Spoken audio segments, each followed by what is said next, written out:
भद्रकर चोरंपाठारे Bhadrak police दुर्दांत अपराधी कमलाकांत दास ओरफ बुधिया को करिछि encounter. Bhadrak सहरांचल थाना अधिकारी प्रभांशु मिश्र एनकाउंटर करिथिबा सूचना रहिछि। तेबे दीर्घ दिनरू बुधिया बहु अपराध रे जड़ित थिबा जणा पड़िछि।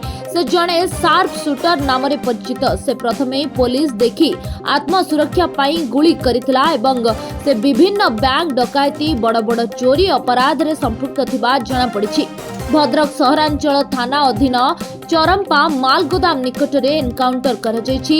तेबे पुलिस उपर को बुधिया 4 राउंड गुली करबा सह आक्रमण परे पुलिस एनकाउंटर करिछि। बुधिया नारे राज्य रे 50 रु ऊर्ध्व लूट और गुलिकांड केस रही।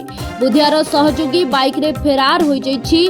बुधिया निकटरू बंधुक एवं जीवंत गुली जबत होइतिबार सूचना मध्य मिलिछि। तेबे भद्रक सहरांचल थानार एही सफलता को प्रशंसा करुछंती सारा भद्रकवासी। भद्रकरू संतोष जेनांक रिपोर्ट फोकस प्लस। एक्चुअली गतकाली राति रे हम खबर पाइथिलु बुधिया और तार कि एसोसिएट्स एमाने आसिकी चरंपा एरिया रे अछंती बोली। तापरे भोर भोर हमको परफेक्ट इनफॉरमेशन मिलला सेमान जो रेलवे रे न्यू गुड सेड हिची सेही पाखर अछंती। सेमाने गोटे बड़ योजना करथिले जेतु बुधिया नारे प्राय 50 रु ऊर्ध्व केस हमर भद्रक बालेश्वर कटक मयूरभंज रे अछि। तम से गोटे बड़ धरण किछि डकायती करिया योजना आसिला। सेही हिसाब रे हमर टाउन थाना आईआईसी एवं अन्य स्टाफ माने जाइथिले। ताको राउंड अप करिया समय रे बुधिया काउंटर फायर कला। आगुरु मध्य बुधिया ये तार अभ्यास अच्छी बालेश्वर एमती पुलिस जो आने जाए रेड करे से घर एस्केप कला बेले एमती फायर कर नजर अच्छी। तापर से फायर एक्सचेंज फायर पुलिस भी लाइफ सेव करने एक्सचेंज ऑफ फायर होता से विषय बुधिया इंजोर्ड होती। तार गोटे गोली बाची तार डाहाण पट आंठू तल गोटे गोली बाची। तापर से बर्तमान इंजुरी है भद्रक हॉस्पिटल आनिलु।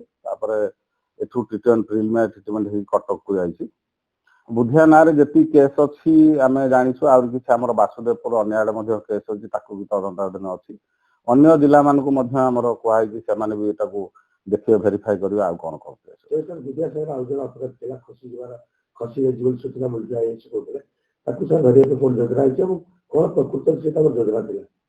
नहीं जहाँ योजना थिला से माने किसी गोटे ज्वेलरी शॉप रे हाथ मारिया योजना थिला। आम खबर आगुरी पाइलु से योजना करुँच माने माने आगुरी भी ओपनली डे आवर्स रे भी से करती रबरी करती डकायती करती।